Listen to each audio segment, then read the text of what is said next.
Hello and welcome. Kamusta kayong lahat dito mga kapatid kong Star Viewers? So ang reading natin ngayon is, bakit nga ba ilag or cold ang treatment ng taong ito sa inyo? So think about the person para makuha natin yung energy niya before kayo mag-start or keep going on this reading. Pause nyo muna ang reading na ito and think about this person na naisip po ba na bakit kaya ganito ang trato niya sa akin? Cold. Siguro hot and cold. Why? Kasi ang reading natin ngayon is about the person na bakit ba cold? Bakit parang tahimik siya or hindi kanya kinakausap or bakit parang iba yung trato sa inyo, So, yeah, think about the person para makuha natin yung energy niya and ask this question to yourself, bakit ba siya cold sa inyo? And then, play nyo na yung reading and we'll get your person and your mind's energy. Bakit ba siya cold sa inyo? Alright. Alright, Spirit Guide Angels. Who is this person on their mind? Bakit nga ba siya cold sa ating mga collective? Who is this person? Okay. You know what? Hold on. Alright, Spirit Guide Angels, who is this person? Bakit nga ba siya cold? Who is this person on their mind? Bakit ba? Who is this person on their mind? Bakit pa siya cold sa ating mga collective?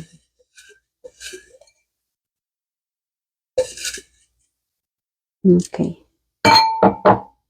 Guys, as a reminder, kunin nyo lang kung saan ka nakaresonate. Kung hindi naman, huwag yung lahatin para yun sa iba. Huwag lang tayong bitter, ha? Admirer na babae.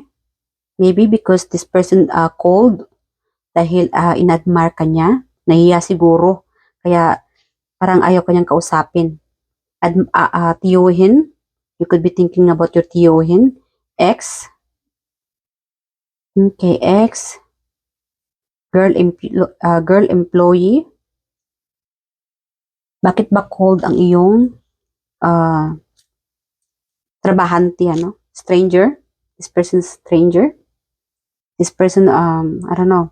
We don't know much about this person, but this person treated you cold, parang awkward. Siguro hindi ka kinakausap. Sabihin natin na kaklase mo siya, pero hindi mo siya, I don't know, like, somehow, you don't know much about this person. It's like, kaklase mo pero stranger na lang siya sa buhay mo. Parang hangin lang, pagka nagkikita lang sa daanan, kaklase mo, tapos nagkita kayo sa labas, walang nihon, niha, walang hi, hello. Yeah. Tambay na lalaki, this person, tambay lang, walang trabaho. Pinsan na lalaki. We have here lolo.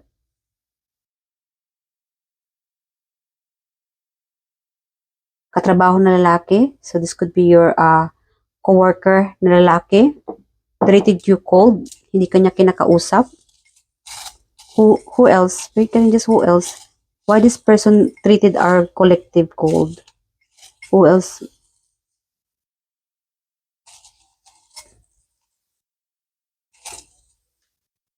Okay. Okay, si ex-boyfriend.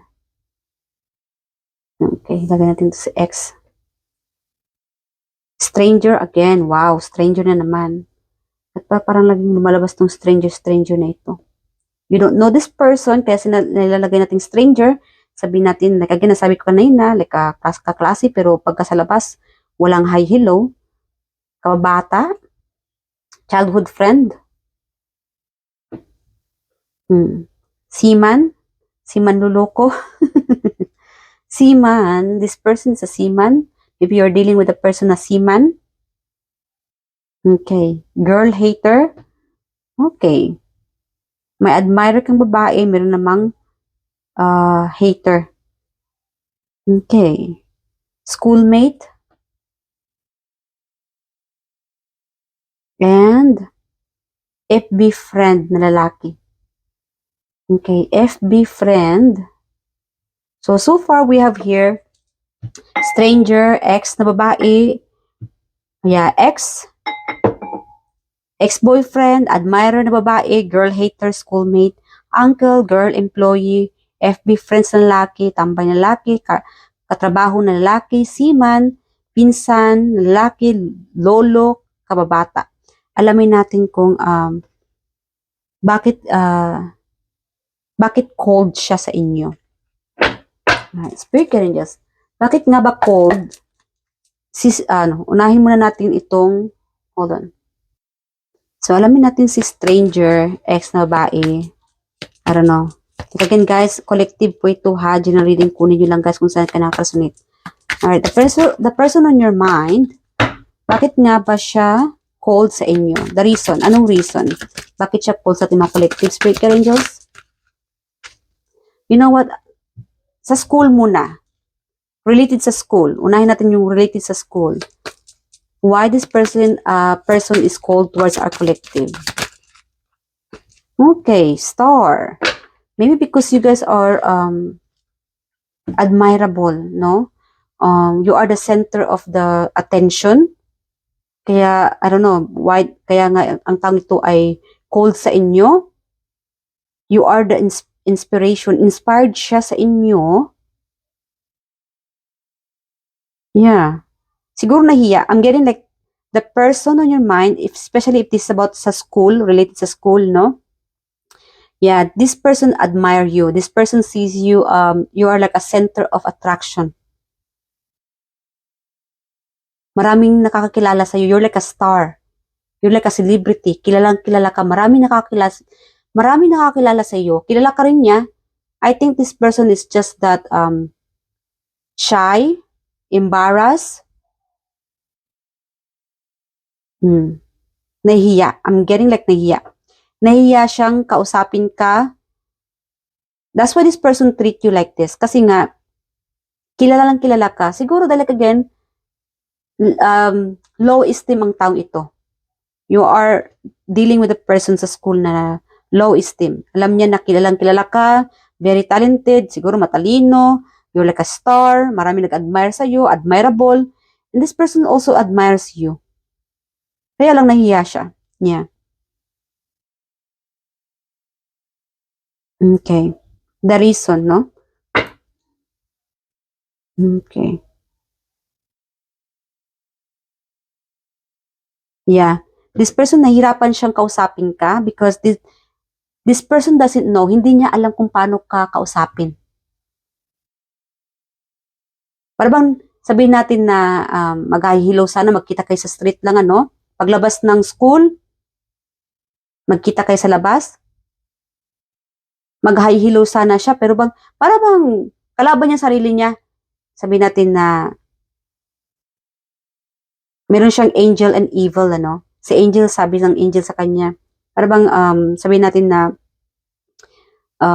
it's like whispering, no? Yeah.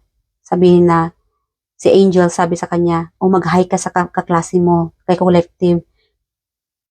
Sabihin mo hi, hello, ganyan lang, no? Magpakilala ka sa kanya. And then yung sa devil naman, huwag. Matalino yan, mas matalino yan sa'yo. Mas mabait pa yan sa'yo.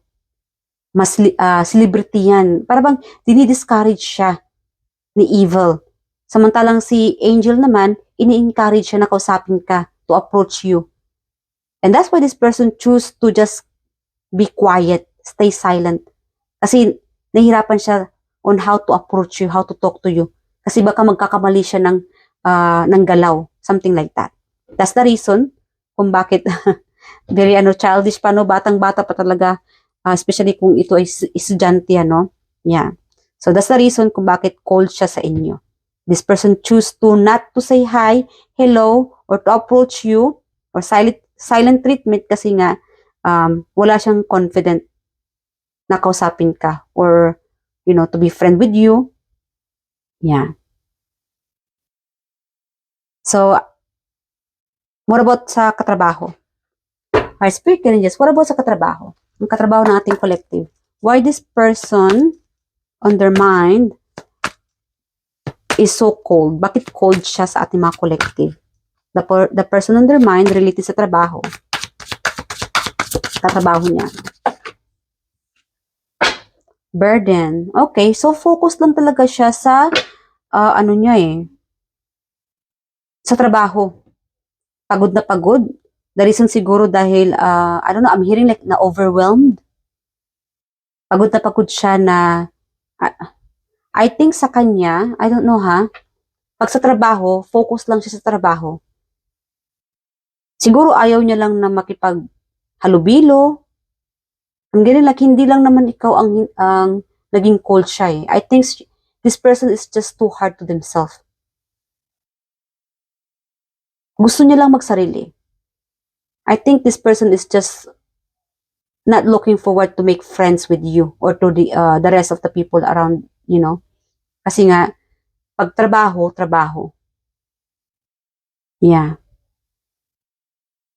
Dahil siguro marami siyang problema, kaya cold siya sa inyo, ayaw niya siguro, this is the kind of person na sinasarili niya yung mga burdens niya. Yeah. Like again, marami siyang problema, ika nga. And that's why this person doesn't want to make friends or to be closer to you. Like again, I'm hearing like, siguro this person is like insecure, marami siyang problema, financially problem, stress, sa pamilya, sa bahay, sa finances, marami na. At ayaw ka na niyang, siguro, insecure siya dahil ayaw niyang malaman mo yung personal matters niya. And that's why this person treated you cold.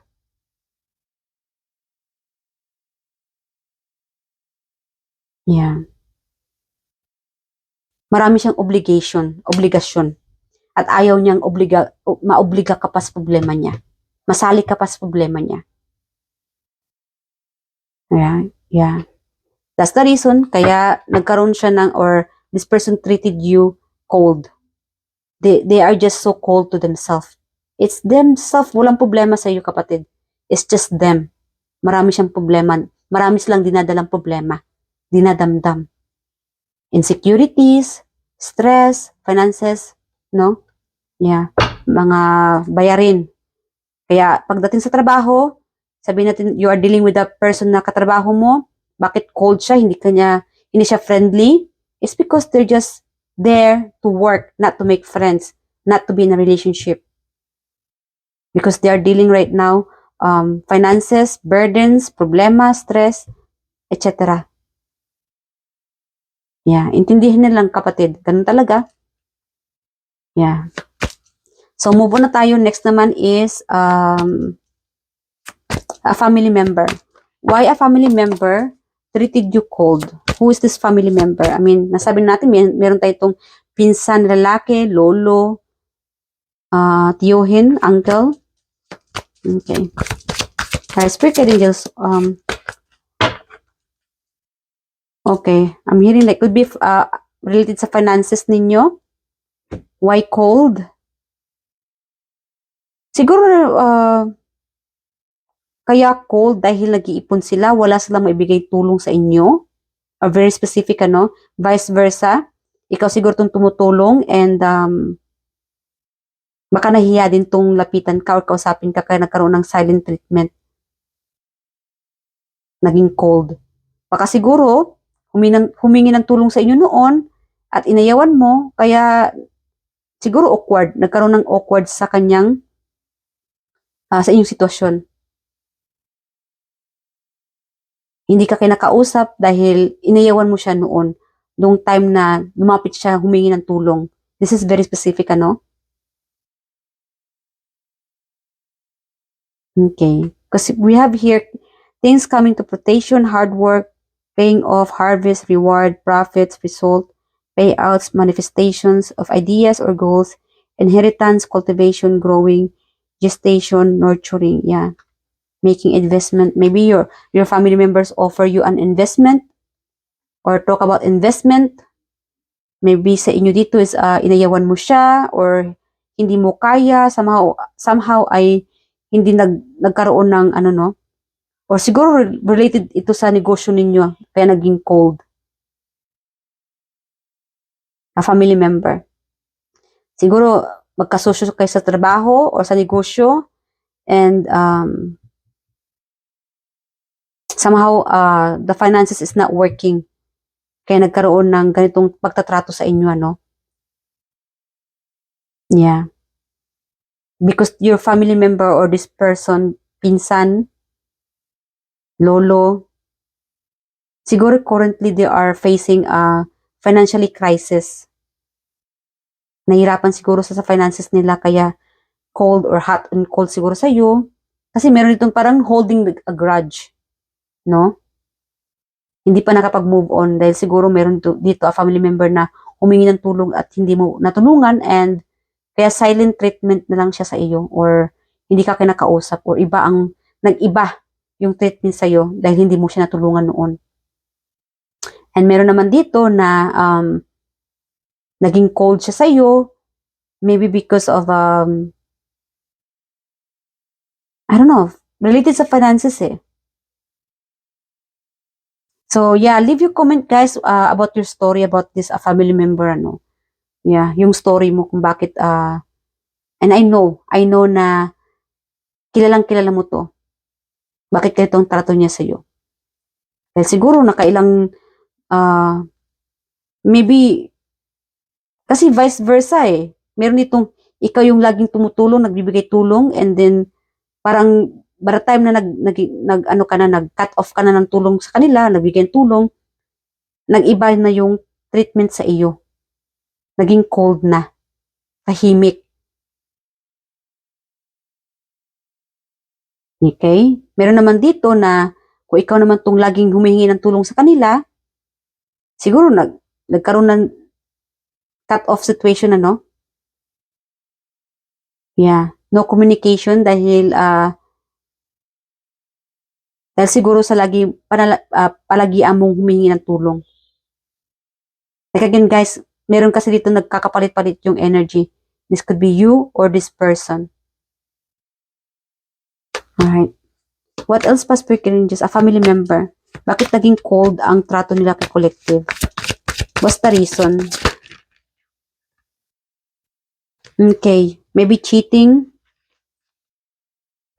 Yeah. Something about cheating here. A family member. Making break for it. Okay. Deceit, lies. I don't know. The reason is may nagsasabing may hindi nagsasabi ng totoo or may nagnakaw, may nag-cheat.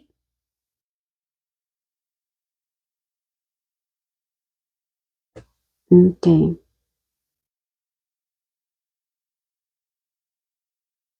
Meron naman dito na I don't know, the reason is it could be a story, ano. Maybe it could be a story na nasabi mo and then I don't know, napagkalat at nagalit siya, a family member ha. Maybe a story about na narinig niya sa ibang tao at mali naman ang nasabi mo. Or mali yung narinig niya. And that's why this person, a family member, treated you cold. Kasi this person believed na, I don't know, you tricked this person or you lied, you say a different story to to other people. Meron naman dito nag-cheat ka, you're not telling the truth, or maybe this person think that you act better than them. I don't know. Yeah, I don't know, like a competition. Kaya hindi siya komportable, a family member is not comfortable being around you or talking to you, communicating with you kasi nga nakakaramdam siya ng parang competition sa inyo. Or meron naman dito, a family member sees you moving forward, nakapag-move on na. This could be related din sa exes eh. Yeah. This could be your exes think na you already doing well. Nakapag-move on ka na. O in general, no, sa inyo, whoever this person or whoever the person that you're thinking right now, you are doing well than them. You do better than them. Financially, physically, whatever you do, you are doing well than this person or the person on your mind. Ang taong iniisip mo ngayon. Kaya naging cold. Kasi kahit nakausapin ka nila, I don't know, I'm getting like you're dealing with insecurity person. Naging, I don't know, like, sabihin natin na insecure dahil financially you are doing well, mas matalino ka pa sa kanya, mas magaling ka pa sa kanya, mas maganda, gwapo ka pa sa kanya, something like that. And that's why cold ang taong ito sa inyo. Mayaman ka pa sa kanya, mas successful ka pa sa kanya. Yeah.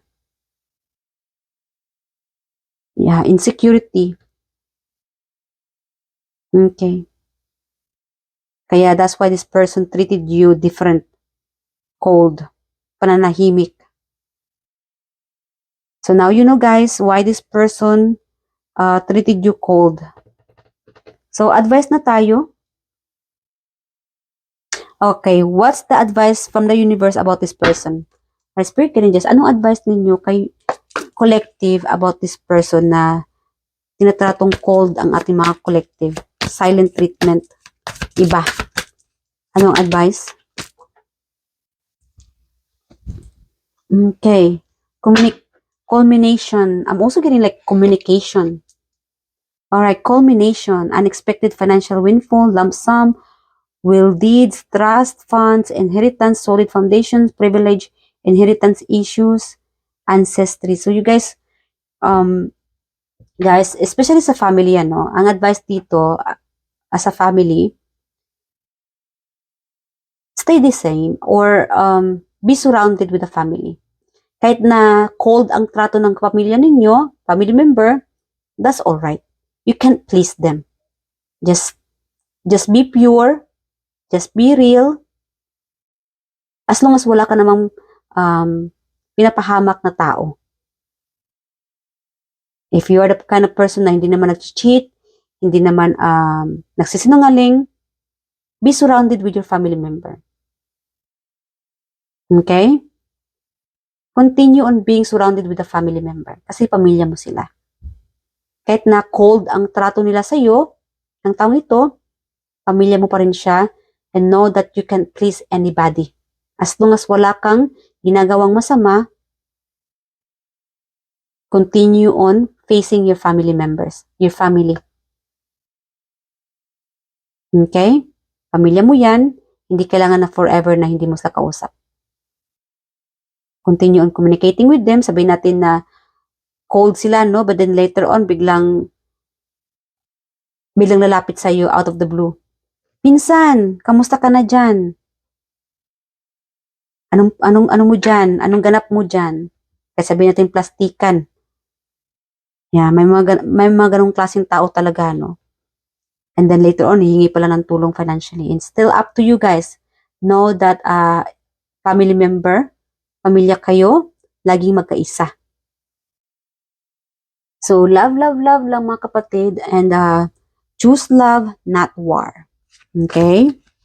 Ganun talaga pag pamilya, no? Family is thicker than the water. So, stay together with the family members. Or ano pa, spirit guardians, ano naman ang advice para sa ating sa school, no? Related sa school, schoolmate, kaklase, standing your ground. So, yeah, you don't have to trust anyone in school. Okay? Standing up your belief, fight what you believe.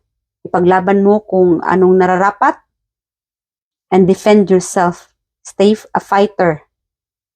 Yeah, especially kung ikaw itong estudyante, no? Kung ang taong ito ay napaka-basher, do not let anybody to push you down. Yeah. And continue on believing yourself and protect and defend yourself. And maintain yourself in control. To be in control. Do not let anybody to control you, especially sa school. Kahit na ganito ang trato sa iyo, hot and cold, you don't have to trust these people or this kind of person. And that's why these people in your school, no, admiring you. Because you guys are very a fighter, trustworthy, smart. They know that you can defend yourself. And continue what you can do, mga kapatid. You don't have to please these people. What else pa? What about a coworker? Coworker, sa trabaho, spirit guides, ano ang advice ninyo sa ating mga collective dealing with this coworker? Stay silent. Follow your intuition. Be nice, generous, and helpful. Okay? And mag-meditate. Kailangan mo mag-meditate. Siguro, lately, puro kay trabaho ano mga kapatid. And kailangan mo na rin siguro magsimba. Connect with the God, the universe. Mag-meditate. Continue praying para matanggal yung stress ninyo. Pagod, anxiety. And you need to relax. You don't have to think about this person. Sa katrabaho, no? Na cold sa inyo or hot and cold. Instead, matulog ka muna, magpahinga. I'm sure na kailangan mo ng pagpapahinga. I-relax ang iyong isipan. You don't have to mind this person or think about this person. You can continue and be friend with this person. Okay? You can communicate with this person. Maybe you have crush with this person, you admire this person. Just let them be. If this person is going to talk to you, then go ahead. You can be communicating with this person as long as related sa trabaho, no? Yeah. Do not let your guard down. Continue protecting yourself. Especially, you need to rest. Mag-relax ka. You don't have to think about these people or this person sa trabaho na hot and cold sa iyo. Focus na lang sarili. Self-care, self-love. Ika nga. Yeah. And always choose love. That's all I can say. Kahit hot and cold ang mga taong ito sa paligid ninyo or the person in your mind, choose love, not war. Choose peace, not war. Self-care, self-love, and continue on believing in yourself, dream high, and keep on fighting. Fight, laban lang. No? Do not let these people to push you down. Hihilahin kayo pababa. Kaya-rebels mo na lang sila. Huwag mong pansinin yung pagiging hot and cold sa inyo. And don't think negativity to those people. Because you don't know behind the scene, these people have their own battles, problema, stress. That's why this people or person treated you cold, pananahimik, silent treatment. Alright? Just do what you are doing. Continue on working yourself. Self-care, self-love, matulog or magpahinga, meditate, magsimba.